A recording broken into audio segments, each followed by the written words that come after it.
मुजफ्फरनगर के ग्राम शुक्रताल में भूमाफियाओं द्वारा सरकारी बेनामी संपत्ति पर अवैध निर्माण कराए जाने का आरोप लगाया गया है। शिकायतकर्ता योगेंद्र तोमर ने जिलाधिकारी मुजफ्फरनगर को शिकायती पत्र सौंपते हुए कहा कि डांडी आश्रम के पास लगभग 7 बीघा बेनामी जमीन पर पूर्व प्रधान सुशील शर्मा और उनके साथियों द्वारा अवैध निर्माण कराया जा रहा है।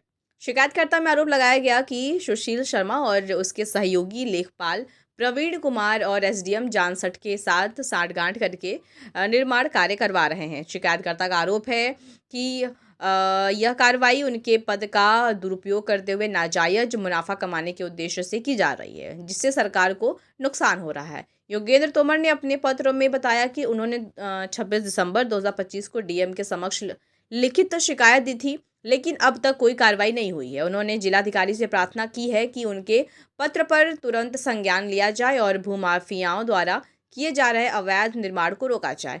शिकायतकर्ता ने प्रशासन से अपील की है कि इस मामले में कानूनी और विभागीय कार्रवाई की जाए ताकि भविष्य में इस तरह के अवैध निर्माण न हो। यह मामला मुजफ्फरनगर में भूमि विवाद और अवैध निर्माण के बढ़ते मामलों की ओर प्रशासन का ध्यान खींचता है और त्वरित कार्रवाई की मांग करता है। योगेंद्र जी कलेक्ट्रेट में पहुंचे हैं, क्या शिकायत है? देखो, शिकायत है हमारी। एक तीर्थ नगरी है शुक्रताल, उसमें दंडी आश्रम के बराबर में 7 बीघा जमीन है, बेनामी संपत्ति है, सरकार की संपत्ति है। उसमें भूमाफियाओं द्वारा अवैध रूप से निर्माण कार्य कराया जा रहा है। मैंने 26 तारीख में भी डीएम साहब को एप्लीकेशन दी थी और आज फिर मैं आया हूँ, अब तक कोई कार्रवाई नहीं हुई। और योगी जी के सख्त आदेश हैं कि भूमाफियाओं पर तुरंत कार्रवाई की जाए और मुकदमा लिखा जाए, लेकिन पता नहीं क्या हो रहा है। शासन और प्रशासन कहाँ सोया हुआ है कि भूमाफियाओं इतने बड़े स्तर पर अवैध निर्माण कार्य करा रहे हैं।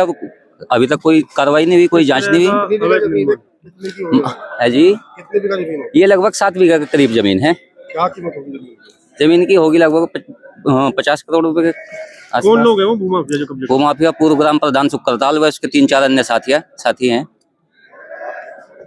आपकी प्रशासन से बात हुई तो क्या कह रहे? डीएम साहब ने एसडीएम को आदेश किया, फोन किया अभी, और उन्होंने कहा कि कार्रवाई करेंगे।